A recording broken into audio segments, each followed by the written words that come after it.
I hear frequently from people how difficult it is not to descend into cynicism, that it's something that people have to like actively fight against, because it seems like no matter what I do, nothing changes. No matter who I vote for, nothing changes. But from your perspective, why are people susceptible to cynicism? That's a terrific question. And there's a lot of reasons that we are susceptible to cynicism.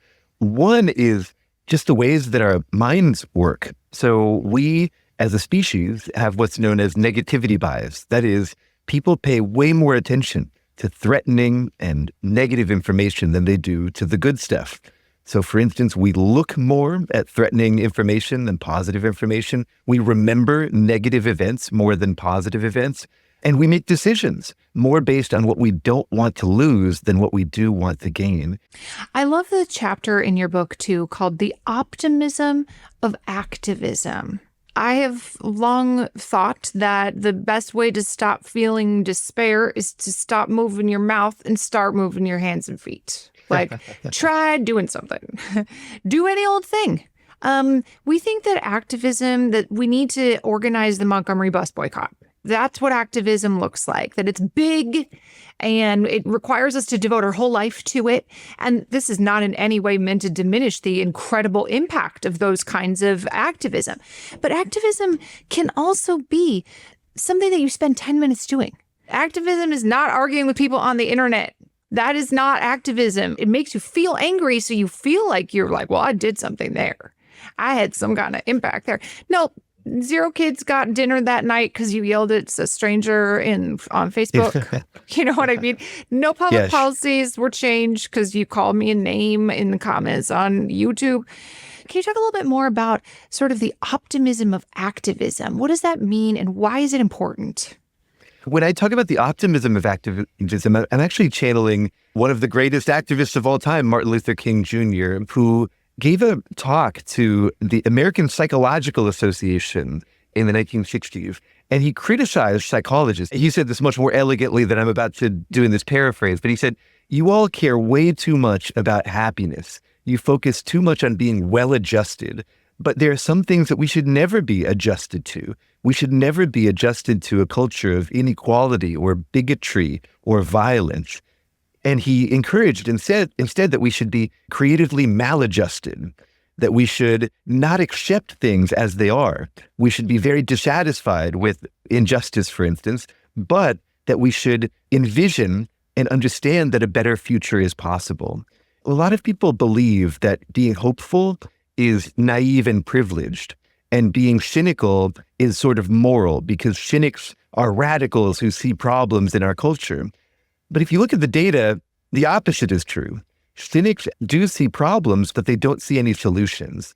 And if you think that our broken systems are a mirror of our broken nature, then why ever do anything? And it turns out that cynics, for instance, vote less often, they protest less often, and they sit on the sidelines of social movements. Cynicism is not radical. It's a tool of the status quo. By contrast, being hopeful, understanding that, yes, there are massive problems in our culture, but many, many people want something better, want the culture that is more egalitarian and peaceful and sustainable. That belief in each other now can generate a hope for the future. Not the same as saying, hey, everything's going to turn out okay, but saying things could get better and my actions matter. And I think that that emotional alloy of being furious and dissatisfied with the status quo, but knowing that something better is possible, I think that that is what can charge us, sort of charge our batteries for the type of everyday social engagement that you're talking about. That's so good, that cynicism is a tool of the status quo. That if you look around and you think this is all terrible and nothing will ever change, that limiting belief system is exactly what will keep it that way.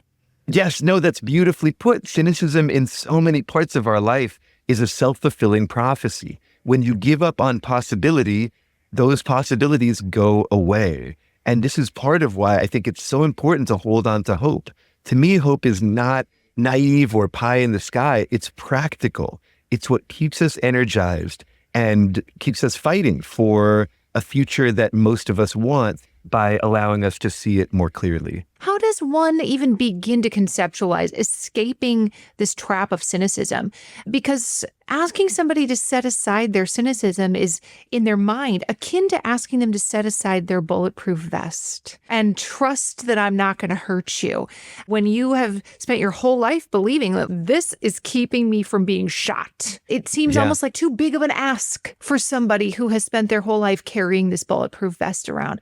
How does one even begin to unpack this idea that setting aside cynicism is worth doing? I think that the first place to begin is with compassion, right? The last thing that we need when we're encountering somebody who feels cynical is to be cynical about them or judgmental for the way that they feel. They need to first realize that this is a problem in their life. Once they do, then they can start to make those changes, and there are lots of steps that they can take.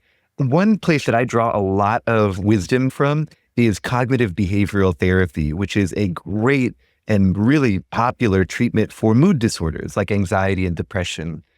The idea, and we can extrapolate to cynicism, is that oftentimes a person who's suffering from depression will come to huge black and white bleak conclusions about their life and not ever test those conclusions. They'll say, I'm worthless, people hate me, I should just stay home. And because of that, they withdraw from the social world and never get any of the data that they might need to realize that those conclusions weren't warranted in the first place. I think of cynicism a little bit like social depression. You have these huge conclusions about people. Most people are just out for themselves. They would betray me if they got the chance.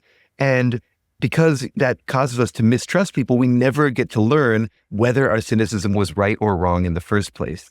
So in CBT, a therapist might ask a depressed person, hey, you are saying that nobody likes you.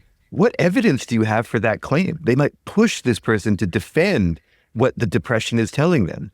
I try to do the same thing with cynicism. Once a person realizes that they want to get out of the cynicism trap, I say, why don't you try to fact check your cynical thoughts and feelings? Why don't you try to provide evidence for the way that you feel? And oftentimes we quickly realize that cynicism is not based on evidence, but is really just a series of assumptions. And once we realize that, we can start to unpack those assumptions and move beyond them.